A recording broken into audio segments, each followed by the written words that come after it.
I am Hellen Machika, Anyango. I am a farmer by profession. I started this really long time. I got the passion to do this, I think it was in my P7 vacation. I visited an uncle who was an agriculture officer. And then farmers were visiting him with diseased plants. They would show him and ask him, Mulimisa, what is this? What is this plant suffering from? And he had an answer for them.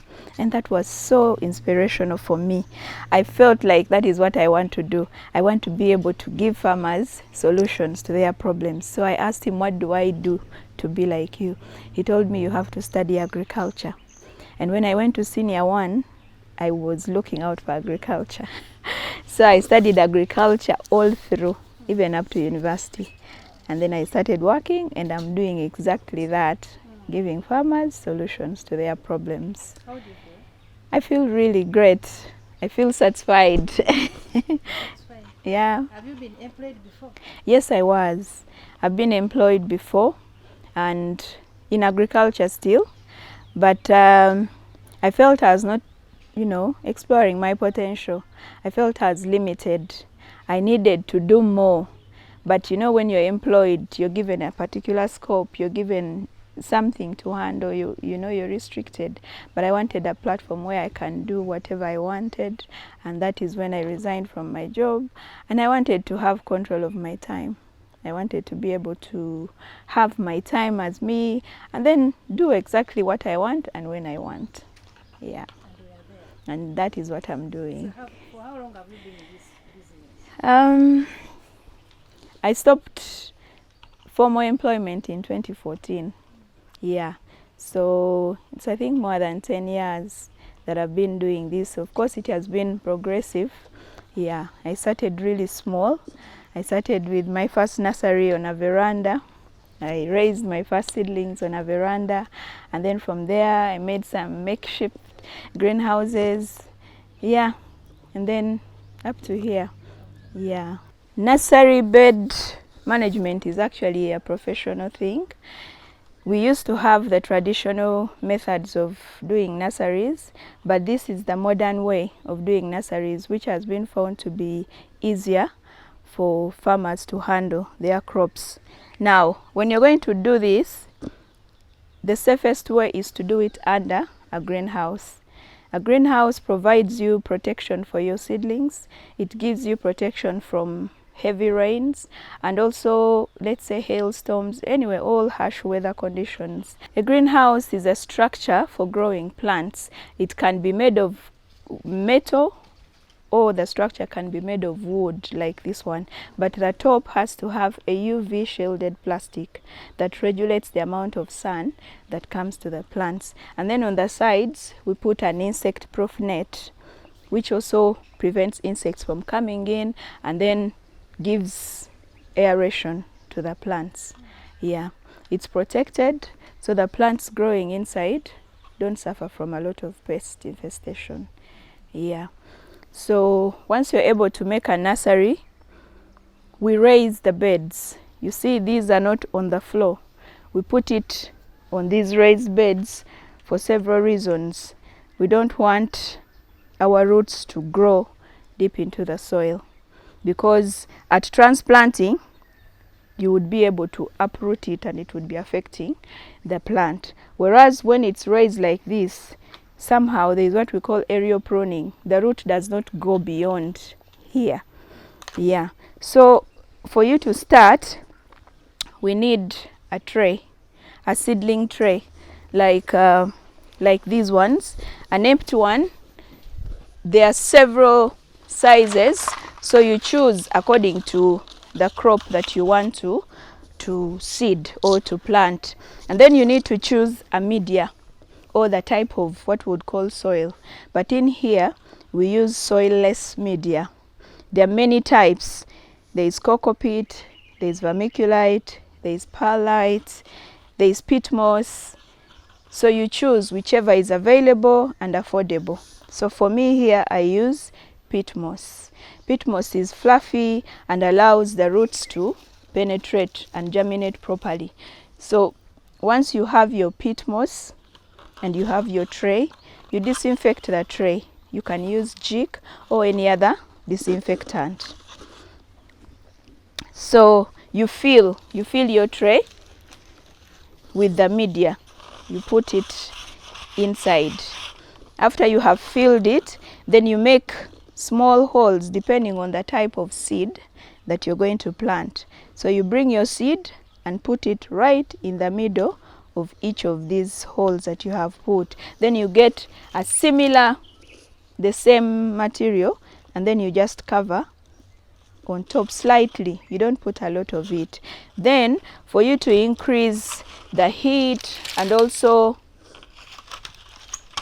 some aeration, we get a cavera, like the sacks that we use. Then we cover it. You cover the tray? We cover the tray after we have planted. Okay, after we've covered it, there are different days for germination for different plants. So let's say we are doing cabbage. Cabbage takes about 3 days and it's out. So you keep checking. When the seeds have come out, you now remove that covering that you had put.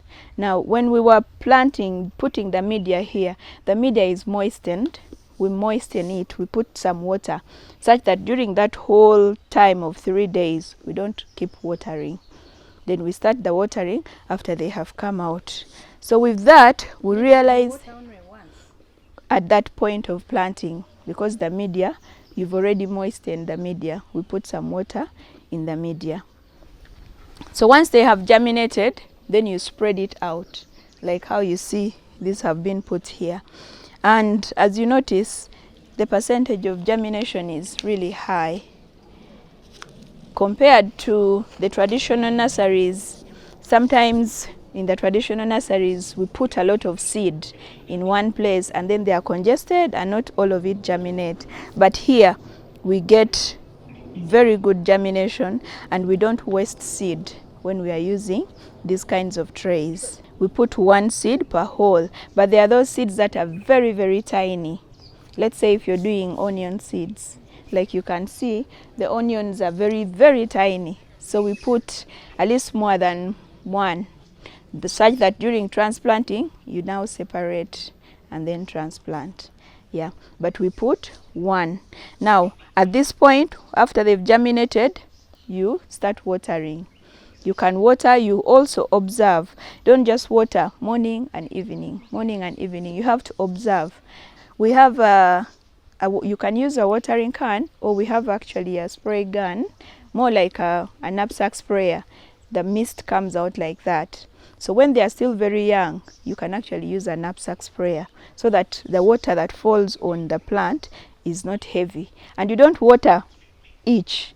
You just water mass like this. Yeah. Then the other thing to note is this media is inert. It doesn't have nutrients. So we have to add some nutrients in when we are watering. So we use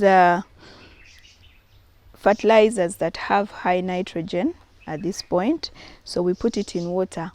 Then as you're watering, you give the plants some nutrients as well. The nutrient helps them to pick up and grow. Yeah, most of the seedlings spend here 1 month, 3 weeks to 1 month, and then you're able to take them. Also, we do what we call hardening off. When we're about to transplant, we reduce the amount of water that we give the plant so that they get used to hard conditions, because they are going to be transplanted out there in the open. Yeah, so at that point, before you transplant, sometimes we get some pests that come in, we get some diseases that come in. So the nursery worker has to be able to scout, like walk through the nursery and keep checking and observing, are there any plants that are affected. Sometimes in the nursery we have what we call dumping off. It's a fungal disease that affects nurseries, especially when the water is too much. So we spray. We get the right chemical and we spray it. And also if there are any pests that are noted, sometimes you can hand pick, but if they become too many, then we bring in a pesticide and spray them. In the nurseries, sometimes we have aphids, we have white flies. Those are like the common ones in the nursery, white flies. Yeah, so we spray against those, and once your seedlings are ready and healthy, then they are taken to the nursery, to the main field. This nursery has a variety of vegetables because we have different customers. We have those that take in large numbers, and then there are those that take few. So most of our crops are sukuma wiki, tomatoes, green pepper, hot pepper, and hot chilies.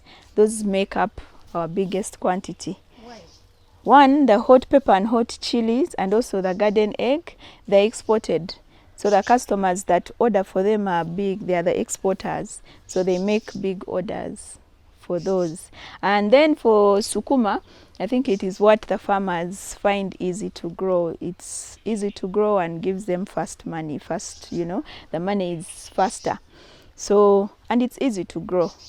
So we make a lot of sukuma seedlings. And also biringanya and intula. Here in the central, that is like, I think, a must-have for every home. So we sell a lot of that. But we also have customers that order for high-value crops, like these red cabbages, the lettuces. We have those that do the English cucumbers, the ones that farm in greenhouses. Yeah, so we also do those ones. We do some of them in order. I think sometimes it's society, but also the value, the food value that is in them. Yeah, it makes them high value. For example, broccoli, it's a very, very good source of vitamin, and it's costly. It's not like sukuma. Broccoli is what, local? Broccoli, I don't know how it's called locally, but it's like a cabbage, and it's a bit rough. It's more like a fene, but green, dark green. It has a sister called cauliflower. The cauliflower is white. Yeah. So those ones are not ordered by everyone, but there are specific people that order for them. We also have some few herbs and spices that people order for. The ones that people like most is cornmeal or coriander. Yeah. I think that is used almost also in every home. Yeah. Also, people order a lot for onions. And then the onion family, we have a variety. We have the bulb onions, the one that puts, the bulb down. We have the spring onions, which are eaten. The leaves are the ones that are eaten. We have leeks, also eaten leaves. We have garlic chives, also eaten as leaves. Yeah. So if I had my seeds, is it possible for you to grow them for me in your nursery? Yes, we do. The only difference is I charge you for all the seeds that you give me, because I'm not so sure of your quality. So I plant let's say this is a tray of 124. I plant them. Like you see this tray, this was given to us by somebody. These are green peppers. You see how poor they've come. So probably this is an F2 seed, like somebody after harvesting their green pepper, the mature ones, they extract some seed and then bring for us to replant. In many cases, their germination is very poor. But if you get high quality seed, maybe the hybrid ones, the percentage is good. So you're able to pay, like you get what you order for, like this. Yeah. We have especially like those, the exporters. Yeah. They either bring their seed or they ask you to buy from a particular place. Yeah. So we make for them those. A particular place, then you come and... Yeah, and then you make for them. Yeah. Yeah, because they are customer specific. If the customer needs maybe specific size or a variety of chilies, that is what you make for them. No, here the spacing is in the tray size, the whole size. Yeah. For example, you see this? These are 200 holes. whereas this one, these are 66. So if you want bigger seeds, fast growing, you use these ones. And we also have seeds that are big in size. Yeah, so those ones we use the bigger, really bigger trays. Like if you're doing maybe a pawpaw seed, you're doing watermelon, the seeds are big. They wouldn't fit in this one. Yeah, so that's where the spacing comes. The trays actually really minimize space. The number of plants, like these are 1,000 plants in this small area here. Whereas, let's say if I was doing it in the traditional nursery, I would utilize a big space. And I wouldn't even know whether I have put 1,000 or not. But here, I'm able to calculate that my client wants 1,000 seedlings. So I plant maybe 1,200. Just in case, because if you're ordering seedlings from me when the seeds are mine, I give you the number that you want. If you want 1,000, I have to give you 1,000. Yeah, the losses are borne by me just in case some do not germinate. Whereas if you bring your seeds, all the losses are on you. Now in the nursery, the beauty with the nursery is you hold the plants for a very short time. So you're able to earn monthly, I would say. After every month, the customer takes their seedlings. Whereas in the field has more, but the period is a little longer because most of the vegetables are ready after 3 months. Yes, though you can harvest them longer, but the person who is doing nursery will have already started earning something. Yeah. One, you need to have a technical person in the nursery, somebody to either train or to really know about nursery, about plants, about the media, about treatments and all that. Two, you need to kind of have a market, because these seedlings, after a month, they will be overgrown. So you either start with a few so that you don't end up with so many that are overgrown and with no customers. So someone who is going to start, I advise that you start small. Start with a few plants. Once people get to know you, then you can increase. Yeah. Secondly, have a greenhouse, because these seedlings are delicate. The sun, the rain can disrupt them, can affect them, can destroy them. If you have a storm, you're likely to lose most of these plants. So when you have a shelter over them, it's okay. Then the other most important thing, you should have a source of water, like a permanent source of water. Because remember, in the greenhouse, rain does not come in. We give the water artificially. So if you don't have water, or there comes a day when maybe national water is gone and you don't have any stored water, your plants will dry up. Yeah, so water is very key. And then they should select the media well. Some media are very, very expensive, whereas there are those that are also not good. For example, cocoa peat is good, but it requires treatment. A farmer needs to know how to treat it first. Whereas something like peat moss comes when it's ready to use. So a farmer who is not knowledgeable will buy the cocoa peat and straight away use it. And the plants will burn and they will not grow well. What I want to tell the public about these businesses, as a farmer, you're not able to do everything. Where we are moving, we advise that handle specific, levels, the chain. Don't start everything.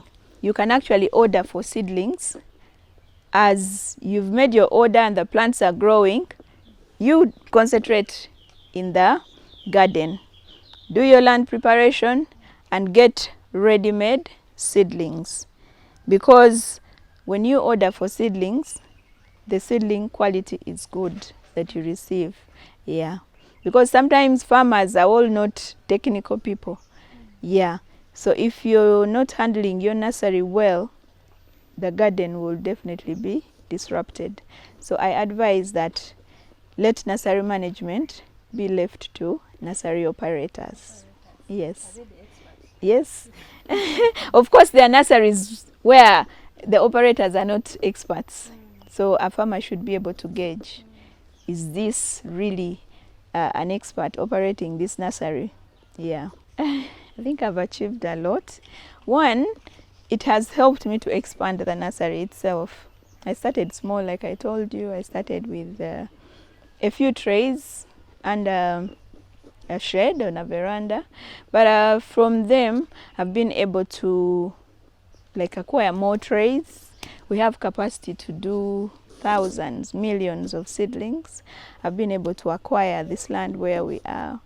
I've been able to employ people, and I think their lives have also changed out of this work that we are doing. I have permanent ones 4. Then we have those that we bring in as and when. For example, on days when we have a big order, we need people to come and help us in the seeding or the sowing process. So sometimes we bring those as and when. Yeah. 3, 4, 5 years from now, this greenhouse, this nursery is 10 meter by 12 meter. I want to be able to have a 8 meter by 30, and it's all nursery. I want to be able to be the one-stop center for all seedlings in the region, at least. And I want to be able to have other branches in other areas, so that we are only not supplying the people who are able to reach us, but also in other regions, like in the east, we are taking some there as well. This farm is actually called Feed All Uganda Limited. It is located in Chijabijo. Chijabijo is along Gayaza Kalaji Road, and the village itself is called Lugala. Yeah, so you can reach us on WhatsApp, you can reach us on TikTok, you can reach us on YouTube. We are able to handle all your seedlings. My message to the youth, or to everybody out there who considers agriculture as a dirty job, that is just a mindset.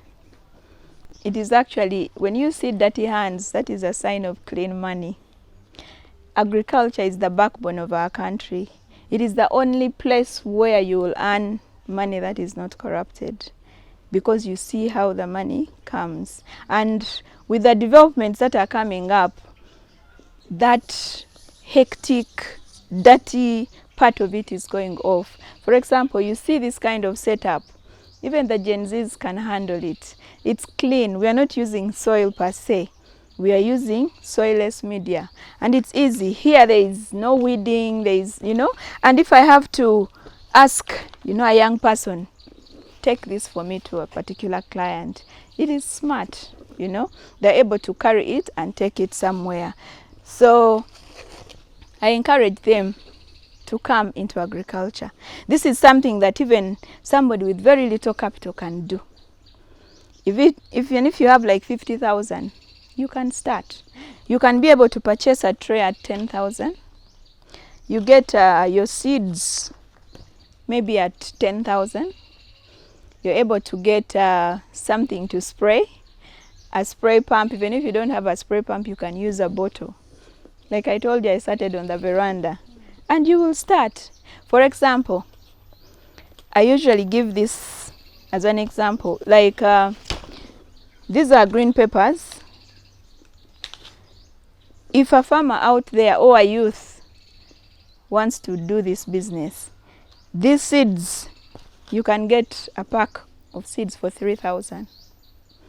This tray, let's say this one of 200 seeds, is 10,000. When you put seeds in here, you'll have 200 seeds. And if you sold each seedling at 300 shillings, how much is that? And this is something that doesn't require you to be here all the time. You water it in the morning and go and do your other work. Come back, check on it, and you're not going to get dirty. But the plants are naturally growing, and someone will come and buy them. Instead of doing all other things on your social medias, you can advertise what you have, and people will come and buy them.